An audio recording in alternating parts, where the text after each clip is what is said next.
Бәріңе сәлем, аниме сүйер қауым. Бүгін баскетбол Куроко деп аталатын спорт жанрындағы анименің бірінші сезонының бір бөлімін айтып беретін боламын. Ендеше дайын болсаң кеттік.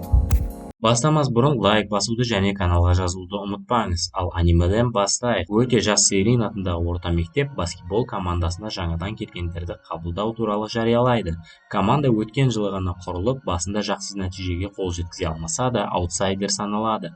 Алайда бұл жақында Америкадан оралып, мүшелікке өтініш берген Кагамиді алаңдатпады. Сондай-ақ Куроко осы командаға қосылуды шешті. Ол өзінің бұрын Тейко орта мектебінде ойнағанын көрсетті.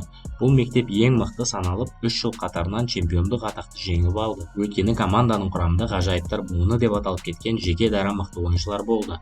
Куроко олардың бірі болмаса да, 5 кенейдің барлығы оның қабілетін мойындап құрметтейтін. Сейрин баскетбол командасының жаттықтырушысы 2-ші курс студенті Рика болды.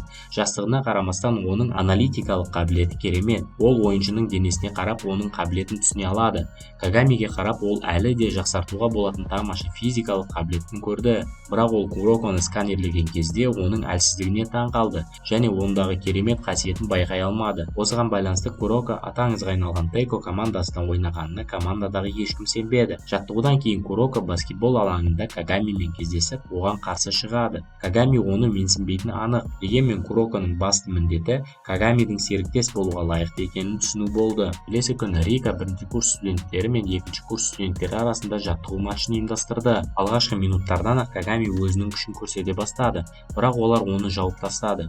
Матч барысында Куроко үнемі допты жоғалтып ала берді, ал бір сәтте ол ойыннан мүлдем кетіп қалды. Ал 1-ші курс студенттері өздеріне деген сенімдерін жоғалтып алған болатын. Бірақ келесі шабуыл кезінде Куроко Кагамиге сұмдық пас берді. Оны байқап ұстап алу мүмкін болмады. Куроконың негізгі күші оның доп берген кезде оның көрінбейтіндігі болып табылады. Ол қарсыластардың назарын аудара алады. Соның арқасында олар Куроко мен оның пастарын көре алмайды. Осының көмегімен Куроко матчта бастаманы қолға алып, Кагамимен бірге басымдыққа ие болады.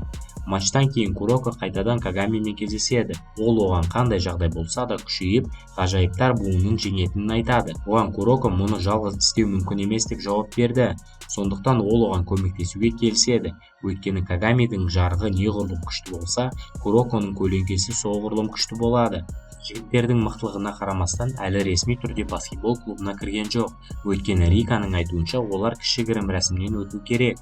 Бұл кезде олар мектептің төбесіне шығып, топ болып нені қалайтындарын жариялау керек.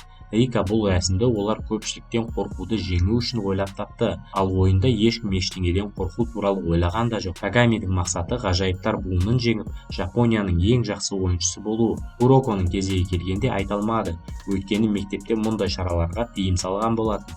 Сондықтан өзінің батылдығын көрсету үшін Куроко бүкіл мектептің алдында өз мақсаттарын жазды.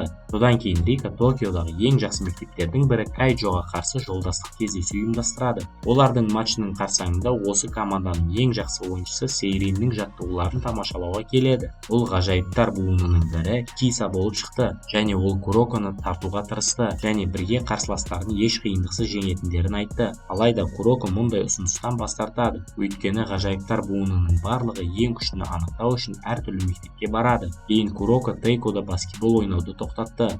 Сондықтан ол баскетбол ойнау үшін Сейринге ауысты. Оған рахат әкелетін баскетбол осы еді. Мүмкіндікті пайдаланып Кагами Кисаға қарсы шығады. Әрине ол одан бас тартпады. Киса жақында ғана баскетбол ойнай бастаған екен, бірақ соған қарамастан ол қазірдің өзінде ғажайыптар буынының ойыншысы. Кисаның басты күші көшіру болып табылады және ол Кагамидің барлық шабуылдарын бірдей күшпен қайтарады. Соның арқасында ол жеңілді. Кагами жеңілсе де ренжіген жоқ, өйткені бұл ойын арқылы ғажайыптар буынының ойыншыларының шамамен күшін түсіне білді. Бірақ Кисаның айтуынша ғажайыптар буыны 5 адамның ішіндегі ең әлсізі осы. Жолдастық кездесу болатын күн туды.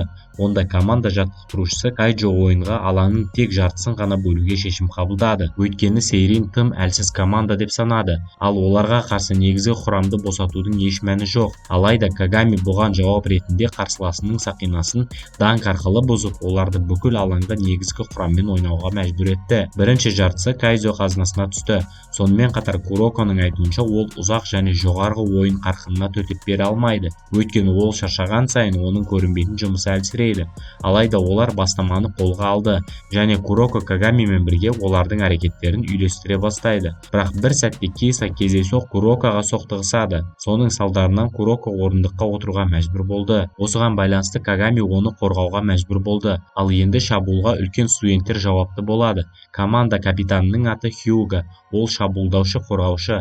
Матчтағы жағдай неғұрлым қиын болса, оның 3 ұпайлық соққылары неғұрлым дәлірек болады. Изуки вице-капитан қорғаушы болды және оның қабілеті қыран көзді өткір және стратегиялық ойлау. Олардың барлығын қорғап тұратын үнсіз бірақ өте еңбекқор Митобе орталық блокатор болды. Олар жақсы өнер көрсеткенімен Сейрин шәкірттері есеп бойынша артта қала бастады. Риканың айтуынша, олар Курокосыз жеңе алмайды. Мұны естіген Куроко алаңға қайтадан кіруді шешеді.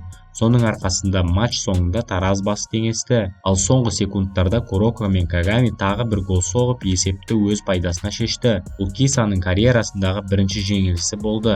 Сондықтан өте ауыр қабылдады. Бірақ оның әріптестері оны қолдап кек алуға уәде берді. Матчтан кейін оған поколение чудестің басты мергені Мидарима келді. Ол Кисаны жеңілген деп санамайтынын айтты. Өйткені бұл күні жұлдыз жорамал оның сәтсіздігін болжайды. Оның ырымшылдығы сонша, ол күн сайын бойтұмар сатып алады. Бұл оған ойынды допты қателеспеуден көмектеседі деп сенеді. Курокоға оларға жақындамауды ұйғарды. Өйткені барлық мүмкін мектептердің ішінен Куроко ең әлсізін таңдады және оның айтуынша, олар оның потенциалын аша алмайды. Бұл олардың Кисаның кегін ала алмайтынын білдіреді. Өйткені Сейрин командасы алдағы турнирде алысқа бармауы мүмкін. Ақырында турнир басталатын күн де жетті және Сейриннің бірінші қарсыласы Шинкё академиясы болады. Онда биіктігі 2 метр болатын Сенегалдан келген легионер ойнайды. Сейрин командасында оған келетін бірдей ойыншылар жоқ екенін анық. Сондықтан Кагияма оған қарсы болады. Өйткені ол ең жоғары секіреді. Команда жігіттері сенегалдық жігітті бойына байланысты Папа деп атайды. Ал матч басталмас бұрын Папа Куроконы көтеріп алып, Киса баладан жеңіліп қалса, бұл поколение чудестің аянышты және әлсіз екенін білдіреді деп айтты.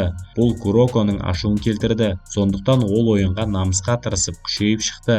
Бойының арқасында Папа Сейринге көп қиындықтар тудырады. Бірақ әр секірген сайын Кагияма оны бөгеуге жақындай береді және бір сәтте ол жоғары секірген сонша ол оны тоқтата алады. Нәтижесінде олар матчта жеңіске жетті. Кагияма мен Куроко арасына матчтан кейін Папа келіп, олардың жеңісі үшін финалға жетуді жалғастыру керектігін айтады және олар мұны еш қиындықсыз орындап, келесі қарсыластарын тордың ішінде жеңеді.